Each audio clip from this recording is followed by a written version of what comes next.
फेरिबा स्वर्गत रमाकांत रथंकर शेषकृत्य संपर्कित खबर को बासभवन में बर्तमान निजे मुख्यमंत्री रही अन्य मंत्री भी उपस्थित अच्छा बासभवन परिवार सहित आलोचना कथबार्ता होती किसी समय भितर स्वर्गत रथंकर पार्थिव शरीर को पूरी स्वर्गद्वार अभिमुखे नियाजिब संपूर्ण राष्ट्रीय मर्यादा भितर शेषकृत्य संपन्न कर पुओ जी कि सिंगापुर रोते अपेक्षा कर सी आसी पहुंची सारी तेणु परिवार जहाँ योजना रही से अनुसार आज शेषकृत्य संपन्न करा मुख्यमंत्री निजे सेठारे उपस्थित अच्छा परिवार सहित आलोचना कर किसी समय भितर गणमाध्यम को निजर प्रतिक्रिया मुख्यमंत्री रखिए।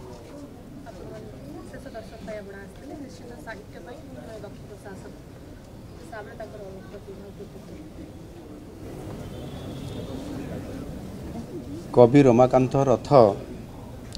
जड़े आधुनिक ओडिया कवितार सर्वोच्च कवि थिले। केंद्र साहित्य अकादमी मध्य पूर्वतन सभापति हिसाब रे पूर्वतन सभापति से सेतेबेले मध्य साहित्य अकादमी को परिचालना करुथिले एवं निश्चित भाव में कह जाई परिबो जे इते बड़ गुरुदायित्व से नहीं थिले। आज ये तांकर जो विराट दायित्व थिला एवं ओडिया अस्मिता प्रति ओडिया साहित्य जगत प्रति जड़े कवि हिसाब रे जेभली भाव रे से तांकर कलम मुनरे जो साधना करी चली थिले ताहा आज केवल ओडिशा रे नुह सारा भारत वर्ष रे आज तांकर सुनाम एवं तांकर जो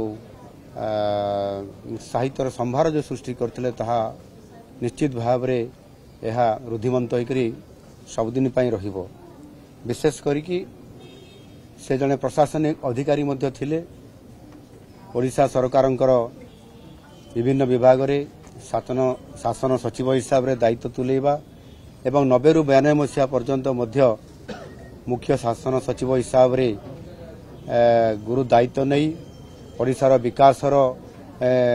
काम रे तांकर बहुत योगदान एवं अवदान मध्य रहिबा निश्चित भाव रे ओडिशा और विकास रे शामिल होगा ये बहुत बड़ गोटे गुरुत्वपूर्ण कथा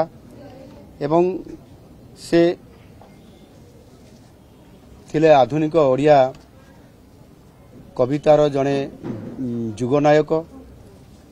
से मध्य राज्य सरकारंकर जो दायित्व नेवा सहित मध्य अनेक समय रे से सबुठारु अधिक ओडिया साहित्य जगत को तांकर जो अवदान एवं एभली काम करुथिले ता जातीय एवं अंतर्जातीय स्तर रे तांकर जो भूमिका थिला ताकू निश्चित भाव रे अस्वीकार करि हेबनी। तांकर जो मुख्य काव्य कविता भितरे काव्य ग्रंथ भितरे कालजयी काव्य ग्रंथ श्री राधा पाई सरस्वती सम्मान, सप्तम ऋतु पाई केंद्र साहित्य एकाडेमी पुरस्कार एवं सचित्र अंधार पाई सारला पुरस्कार हासिल करने सह प्रथित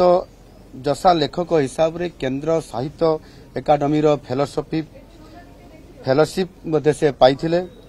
एवं ताहा सहित मध्य 2018 मसीह रे ओडिशा रो साहित्यर सर्वोच्च सम्मान अति बड़ी जगन्नाथ सम्मान मध्य तांको मिलिथिला। केंद्र स्तर रे मध्य कविर सम्मान कालिदास सम्मान पाइबा सहित अनेक सम्मान अधिकारी हेबा ये ओडिया साहित्य जगत पाई निश्चित भाव रे तांकर ये अवदान अनन्य अछि। तांको वियोग ये साहित्य जगत पाई निश्चित भाव रे अपूरणीय क्षति होईछि एवं प्रशासनिक क्षेत्र रे मध्य से जेभली भाव रे तांकर दक्षता प्रतिपादन करिथिले ता मध्य निश्चित भाव रे अपूरणीय क्षति होईछि कहले अत्युक्ति हेबो नाही। तांको परी महान साहित्यक और जुगस्रष्टा को निश्चित भाव मु तांकर जो दुखद देहांत होईछि सेथिरे गभीर भाव दुखित एवं मर्माहत। तांको आज आसी तांको बासभवन रे मु श्रद्धांजलि ज्ञापन करिछि एवं गत कालीरू मु मध्य मु निर्देश देइथिली जे तांकर जो अंत्येष्टि क्रिया हबो शेषकृत्य संपन्न हबो राष्ट्रीय मर्यादा सहकारे हबो